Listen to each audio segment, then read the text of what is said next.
Now, I'm positive that I'm not alone when I say that I'm sick of talking about this coronavirus, COVID-19 situation. However, it is something that's obviously affecting a lot of us in a very real way. Now, whilst I do believe it is so important for us to keep a cool, calm head right now, it's also something that needs to be taken seriously. The thing that I don't like is the amount of misinformation that's out there. Everyone that's got an opinion on the matter, and whilst we're all entitled to our opinion, then trying to form an educated opinion amongst all of the noise can sometimes be difficult. This is why we've actually got Chris Gray from Sky News on the line. We've got him on here on purpose because I wanted to talk to someone that not only has built a $17 million portfolio, but someone that also has influence, interest, and a buyer's agent's perspective in the market right now. So let's jump straight into it and talk to Chris. All right, Chris, thank you so much for giving up your time today, mate. Really appreciate you taking a bit of time out for a chat. My pleasure. It's always easier when there's a virus to do it by phone anyway. Absolutely, yeah. And speaking of which as well, look, what's your take on the current market with everything that's going on? Obviously, this needs to be taken seriously, but I mean, what's your take on it from both the property investor's point of view and someone that has quite a lot of knowledge in the market and influence in it too? Sure. So look, it really depends on your position and how well prepared you are, and if you're a forced seller or if you're a wannabe buyer. So look, first of all, no one knows what's going to happen. That's the main thing. We've been through GFCs, bird flu, swine flus, Asian flus, all of these kind of things. And at the time, it seems like an absolute nightmare. But I've been investing for 30 years, and most of the things that we dread, be it in life or property, are generally not as bad as it always seems afterwards. Mm-hmm. And so, sure, look, it is serious. People are dying, and it is a serious subject. But I don't think it will be as bad as everyone says. And I think we're lucky that we're in the property market rather than the share market, because that is definitely down. Absolutely. So I think if you're in medium price property, that's a good start. If you're around the capital cities and in the blue chip areas and second hand, I think you're even safer. Okay. I think what is risky is kind of mass apartments, which most people already know is high risk anyway. Mm-hmm. And if you're in maybe very expensive or very rural property and you need to get out quickly. Yep. But I think for most people it's fine. I think most people, because property is so slow moving, I think it just takes so long for things to happen. By the time that does happen, quite often the danger's gone away. Okay. And so when you were referring to like different kinds of flus that we've had, obviously this isn't the first kind of mass disaster humanity's seen, but also looking down the track from what we have gone through before, what are the opportunities that you maybe see around this that you or other people potentially missed last time we had something similar happen? Yeah, look, it could be the perfect timing for a whole bunch of stuff. So we've got some clients that are bailed out. So maybe they're looking at $5 or $6 million property. Maybe their mortgage is $3 or $4 million, and they're thinking, well, am I going to have a job in 3 or 4 months? And sure, I'll be worried taking out a big mortgage on a family purchase. Okay. So some of those people have walked away, and some people in their own business would walk away because they think, sure, I'm only buying $1 million property, but who knows if I'm going to have no business and I've got to cash flow the business for the next year. And I understand that as well. Other people are saying, I've got a job, I'm young, I think I'm secure, and I reckon it's the perfect time to go and do a deal. Now, I think in a lot of the blue chip suburbs, then, look, probably 2 weeks ago, we were saying as a buyer's agency, we didn't think we could buy because most people were paying 5 or 10% over. Mm-hmm. I think today you can almost buy it on valuation. Yep. And who knows, in 3 or 6 months, you might be able to get 5 or 10% kind of undervaluation. So it's massively changed. But we've got some very wealthy clients that have come in to say, right, we want to buy a lot of property. And we've still told them that, look, it's not going to be blood on the streets, 50% off in the good areas. Sure, if you go more rurally, you can. Yep. And look, we're trying to buy an apartment or a farm for a friend at the moment.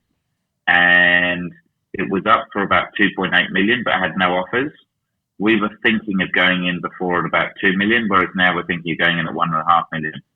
Wow, that much. Because they're that far below. Yeah. But look, to give you the background on it is, so the buyer I've got is a cash buyer. Mm-hmm. And I told him even at 2 million, I said, and they can Airbnb it and stuff like that. I said, that Airbnb market could shut down overnight, and then you've got no income on it. It's already taken them a year and a half to sell. Yep. You've got to assume it might take you 2 or 3 years to sell, and you might need to assume it's half price. Yep. And so he's already taken on that risk because he's already made his money in business. Mm-hmm. This is 100% a lifestyle asset. Mm-hmm. And that's the thing is these things can halve or double overnight, depending on who's buying or selling. So I would never buy that as investment. And I'd always tell him, don't even buy it. Go and rent those kind of things. Yep. But he's a different kind of guy and he wants to retreat and stuff like that. So that's a different thing. Yeah. Yep. But he knows it's purely emotional money. Yeah. But that's the danger on some properties. If you had to get out or you're ill and you needed cash, when these rural properties take a year or two to sell and you need to sell it in this kind of market, the banks probably don't want to finance it, but this guy's paying cash anyway, so it's fine. So it sounded like there's a real possibility for some rural properties and properties that don't have the same kind of scarcity value about them to really take a bit of a hit in this market. But your feeling is that anything that's more blue chip, anything that's really surrounding the CBD should be pretty reasonably protected. Yeah, but it's like anything. It just depends if you're desperate to sell. And it's amazing how things can change in a couple of weeks. Yeah, absolutely. So another example we've got that we're trying to buy today, the agent was saying, look, last week we were trying to get $1 million for it and we had 20 people on it. Now they definitely want to get out and they want to get out this week. Mm-hmm. And you can buy it for $925. Yeah, wow. Now, okay.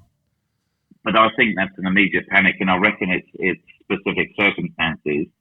You shouldn't have to put yourself in that position. Yeah. So for a lot of things that we say to our clients, to say you've got a property and it costs you 10 grand a year in negative gearing, you should have 10 to 20 grand aside to cover you for 1 or 2 years negative gearing payment. Mm-hmm. Now, I think at the moment you're still going to have renters in there. People mm-hmm. aren't going to lose their jobs overnight. And even if they do lose their jobs, they're going to still try and pay their rent because that's the one thing they need. Yeah. They're not going to be out drinking every night. They're not paying money on transport because they're either working from home or they're redundant. Mm-hmm. And I really don't think that many will get made redundant straight away. So you've still got your rent coming in. I think we've got a RBA cut potentially today. Yeah. But I reckon we could drop mortgage rates by 0.5% or 1%. And the banks will be forced to take them on. Like if the RBA cut down by 0.5% or 1% and the banks didn't follow, I reckon they'll get burned to the ground if they didn't follow. And the government will just tell them. So if your mortgage is then cheaper, you're suddenly not losing 10 grand a year. You may be only losing 5 or nothing. The tax man is helping you with paying taxes or delaying taxes. There may be things from utility bills. And these probably are things that you can not pay now or you can delay payment and you probably won't get a bad credit rating for it. I reckon it's not guaranteed, but I reckon there's a chance. You hear about all these other countries doing it. If it's that bad, there'll be help and there'll be stimulus and stuff like that. Well, what's your take on the Australian government following line with the Italian government and putting mortgages all on pause for anyone that's affected by the virus? Yeah, I think there's going to be stacks of those kind of things. Yeah. So everyone's terrified. Everyone's going to overreact, in my opinion. Mm-hmm. But I don't think it will be that bad. But at the same time, we need to prepare that it will be that bad.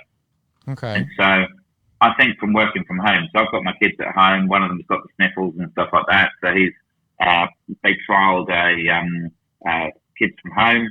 My wife kind of goes into work for half the time and then half the time works from home. I work from home. So whether we've got the kids here or not, and we're not necessarily a typical family, but it's not that bad being at home. The supermarkets aren't that bad. Like you can still get stuff done. We've still got running water and things like that. So I don't think we're going to be starving, and I don't think there's going to be dead people on the roads around. And worst case, we need to do a lockdown, which the government could do, I'm sure, in 24 hours. Mm-hmm. If they really need to do it, they'll do it. And I'm sure a lot will change in the next week or two. If we're all inside, I don't know how many people will be dying. Businesses will find a way. There will be stimulus. There will be a whole bunch of other stuff. And so I think we need to take it with a pinch of salt as well as take it seriously. Absolutely, and I think you've mixed them together perfectly right there. It needs to be taken seriously, but otherwise it also needs to we need to make sure that we don't overreact to this as well. I actually saw a funny meme the other day saying our grandparents lived through world wars. We have to stay inside for 2 weeks. So Yeah, I know. And so it's putting it into reality. Yeah. And there's other people that have been in Asia. I know some guys that have just done a charity ride in Thailand. We're worried about what we've got to live off. These guys have got nothing. They haven't even got a house. Yeah, So absolutely. maybe it will harden some people up. And also in the GFC, so many businesses cut back their staff. They looked at their P&Ls and they did all that stuff. Mm-hmm. And they came out super strong. And they were just kind of fat cats in a way. And if they hadn't gone through that pain, they would have never have turned the business around.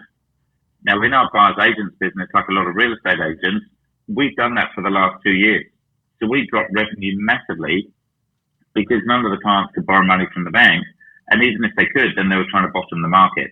Yeah, okay. And so we cut all our excess expenses. So we've got nothing to cut now. So we're not panicking on our expenses of what we spend because it's already been cut back. Like all the excess is out there. We then potentially we've done 2 off-market deals. What'll be Thursday? So I think we did one on Monday, one on Wednesday. We're trying to do this other one today for the 925. So we've suddenly done 3 purchases in a week.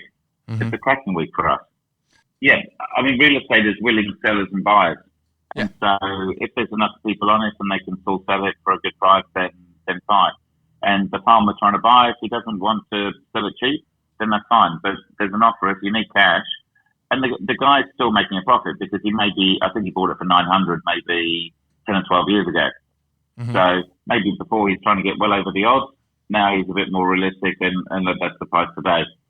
Okay. So what I'm really thinking right now as well is if you're a long-term hold type of strategy, then, I mean, this is just going to be another speed bump along a 10, 20, 30-year journey. Okay. But if you're looking at maybe selling something for now or in the next few months, what's your take on it? Is it better off getting on the market now, do you think? Or is it something that people are better off waiting a month or two to see how it rides out?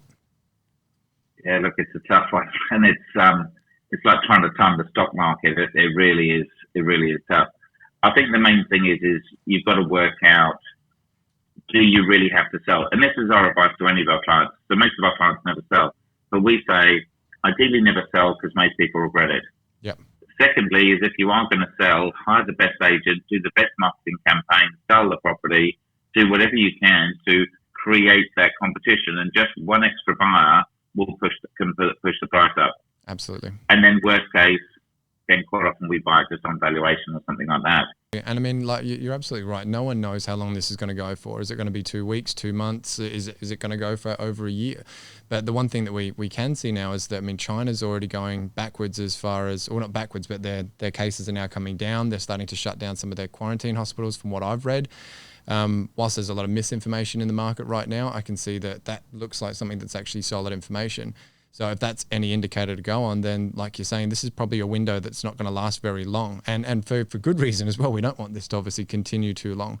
So what I'm really hearing from you, Chris, is if you're looking at selling a big farm out rurally, probably pause for a bit. But if you're looking at buying one, might be a great time to jump on it. And if you are looking at getting in, then now really could be the time with any market, because it could be that little window that actually gets you into the area or the property that you've been missing out on previously. Is that about right? Yeah, 100%. And so we've got some agents that are starting to email us now saying, right, okay, I've got some serious sellers. This is the list and this is pretty much the price. Yep. And then if you're a buyer, is all the properties you've been going for or put it out to agents in your local area and just say, right, okay, I'm a willing buyer. This is my budget. This is what I'm after, and I can do a quick deal. And that's what people will be into. And this is where sometimes the buyer's agent thing works, because they know that we only represent people that are serious, that have paid their kind of money up front. And so when we're putting an offer in on a property, so my colleague yesterday, when he got the call about this one for 925, he says, right, okay, I'll come and see it this morning. I'll bring my valuer. I'll build my building inspector. We can have you use that money. If it ticks the boxes and you say what it is, we can do that by, say, 5 o'clock or something like that. Beautiful. And it's that kind of commitment that then the agent can then go back to the seller to say, look, if you really want to sell it, this is the price I can get you. Otherwise, you need to hold on, or you have to come up with a plan B. Well, I know that I was too young for taking advantage of anything that happened around the whole Y2K panic. I wasn't paying attention on the global financial crisis, but I'm absolutely on the ball with this now and wanting to make sure that make the moves in the right directions. And after speaking with you, you've given me a lot more confidence on the buying side, that's for sure, Chris. But is there any other sort of last words of wisdom that you want to impart on any of our viewers right now? Look, the main thing is just calm down. And like the Prime Minister said, let's not hoard and go over the top and panic and everything else. We're a first world country. Things should be okay. And look, whether you're buying or selling, just try and do it with a rational mind and just don't be forced into panicking to do something. And especially for the sellers or the people in distress, there will be help out there and you've got to go and ask. So don't avoid the banks, don't avoid the bills or your suppliers. Yeah. Best up front, no one's going to panic about it. Absolutely. Anyway, Chris, look, thank you so much for coming on. We really appreciate you taking the time out today, mate. And you stay safe. And we'll stay in touch however we can. My pleasure. Good luck. Have a good day.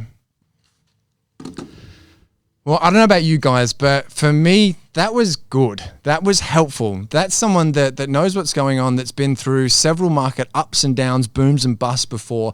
Basically saying that if you're a long-term holder, just keep holding. If you need to sell, now might be the time to consider it. And if you're looking at buying, now is absolutely the time to have a look at buying. Obviously, this is not financial advice. You have to look at your own financial situation because we are all unique and all of us have different outcomes, goals, everything that we're trying to achieve. But look, the biggest message that I really think that I took away from that is just stay calm. What's that?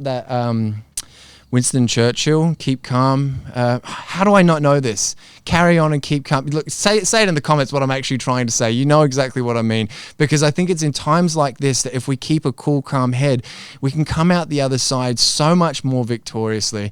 But if we start panicking and making stupid decisions, then that's when, fast forward the clock 6 to 12 months, we'll be saying, why did I do that? So keep a cool, calm head, guys. And as always, if you like the content here, subscribe to the videos, do everything that you do best. Have an amazing week, and thanks for watching.